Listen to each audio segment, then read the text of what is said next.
કેમ છો મિત્રો? મેરી સોચ મેરી આવાજ ચેનલમાં આપનું સ્વાગત છે। આજે આપણા પ્રોગ્રામની શરૂઆત મારે એક સુંદર શાયરીથી કરવી છે। એક દિવસનું ચોમાસું ને 29 દિવસનો બાફ, એક દિવસનું ચોમાસું ને 29 દિવસનો બાફ, તોય તું વર્ષો એ વાતે જ તારા બધા ગુના માફ। ચાલો આપણે કવિતાની સફળ તરફ જઈએ। આજે વરસાદને જ પૂછી લઈએ, વરસાદ તને મારી સાથે ભીજાવું ગમશે કે નહીં? વરસાદ તને મારી સાથે ભીજાવું ગમશે કે નહીં? આકાશથી આમ ઝરમર વરસી વહેવું ગમશે કે નહીં? ગુલાબની આ પંખુડીમાં બિંદુ બનવું ગમશે કે નહીં?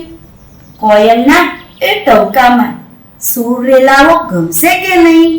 વરસાદ તને મારી સાથે ભીંજાવું ગમશે કે નહીં? મોરની એ થનગનાટમાં તને નાચવું ગમશે કે નહીં? માટીની એ ખુશ્બુમાં તને નીચોવું ગમશે કે નહીં? વાદળ તારાની એ રમતમાં સંતાવું ગમશે કે નહીં?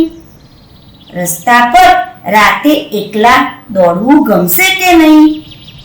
વરસાદ તને મારી સાથે ભીંજાવું ગમશે કે નહીં?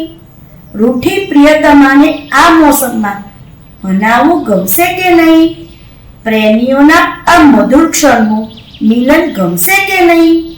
સુંદર છોકરીના હોઠથી તરસતું બિંદુ ગમશે કે નહીં?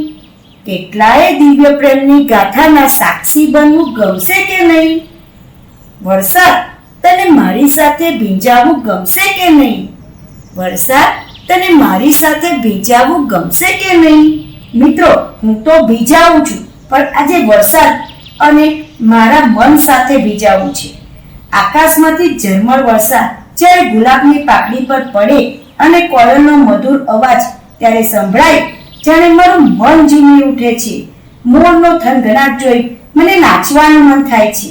ભીની માટીની ખુશ્બુ સાથે રસ્તા પર એકલા દોડવું, વાદળ તારાની સંતા કુકડી જોવી અને એમાંય રૂઠી પ્રેમિકાને મનાવવું, પ્રેમીની આ મધુર ક્ષણ માનવી કોને ના ગમે? જ્યારે કોઈ સુંદર છોકરી ભીંજાયેલી હોય, તેના કોમળ હોઠ પર પડતું વરસાદનું બિંદુ જોવું, કેટલાય પ્રેમીઓનું મિલન આ વરસાદ સાક્ષી છે। તો આપણે પણ આ મજા લૂંટી લઈએ। તો આવી જ નવીન કવિતા આપ અમારી ચેનલ પર નિહાળી શકશો। તો લાઈક, શેર અને સબસ્ક્રાઇબ કરવાનું ભૂલતા નહીં। સાથે અમારા બેલ આઇકોનનું બટન દબાવવાનું ભૂલતા નહીં, જેથી અમારા દરેક વિડીયોનું નોટિફિકેશન સૌપ્રથમ આપને મળે। તો મિત્રો, કાલે મળીશું અમારી નવીન કવિતા, નવા વિચાર સાથે। Bye bye.